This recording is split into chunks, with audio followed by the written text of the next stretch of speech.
Hello everyone, মামনি কিচেনে তোমাদের সবাইকে ওয়েলকাম।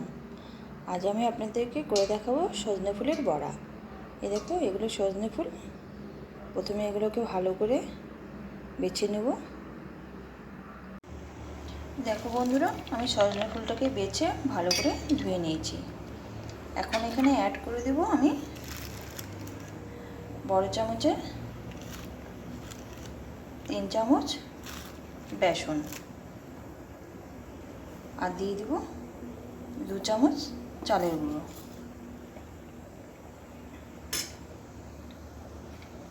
আর সামান্য পরিমাণে কালো জিরে, 1.5 চা চামচ পোস্ত,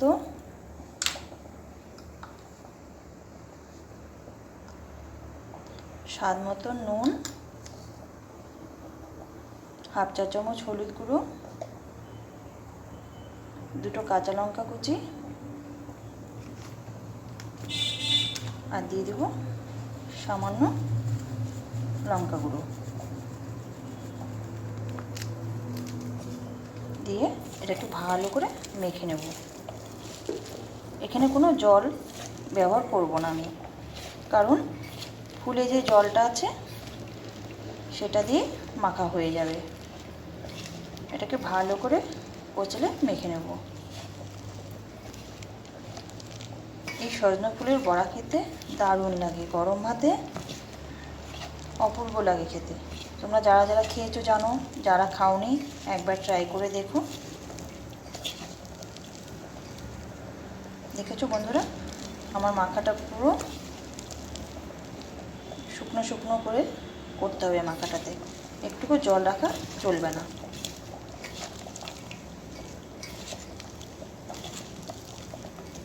ভালো করে কষলে মেখে এটাকে আমি 10 মিনিট রেস্টে রেখে দেবো। তাহলে কি হবে, ফুলের গায়ে যে সামান্য জলটা আছে সেটা বেরিয়ে যাবে। তারপরে যখন বড়া ভাজবো তখন একটু ভালো করে চটকে নেব। দেখুন বন্ধুরা, 10 মিনিট পরে মেখে রেখেছিলাম সব মশলা দিয়ে, কি সুন্দর হালকা জল ছেড়েছে, আর মাখাটা কি সুন্দর আঠা আঠা হয়েছে। এখন এটাকে আমি ভেজে নেব। কড়াইতে সাদা তেল দিয়ে দিয়েছি, তেলটা গরম হয়ে গেছে। এখন আমি এক এক করে বড়াগুলোকে ভেজে নেব।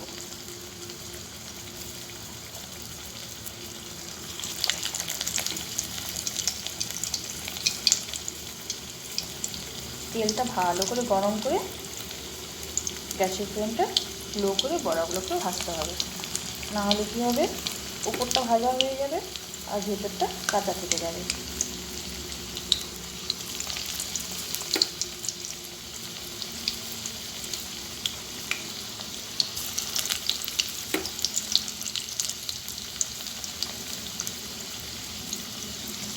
আমি এইভাবে সব বড়াগুলো ভেজে নিয়ে আপনাদেরকে দেখাচ্ছি। বন্ধুরা, আমার বড়াগুলো লাল লাল করে ভাজা হয়ে গেছে।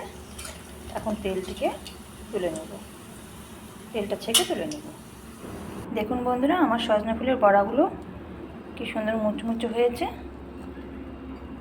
একটু গরম ভাতে খেতে দারুণ লাগে। তোমরা একবার ট্রাই করে দেখো, দারুণ টেস্টি।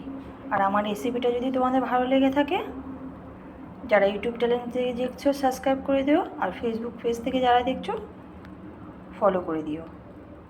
আর নতুন নতুন রান্না রেসিপি তোমাদের জন্য নিয়ে আসবো। ধন্যবাদ বন্ধুরা।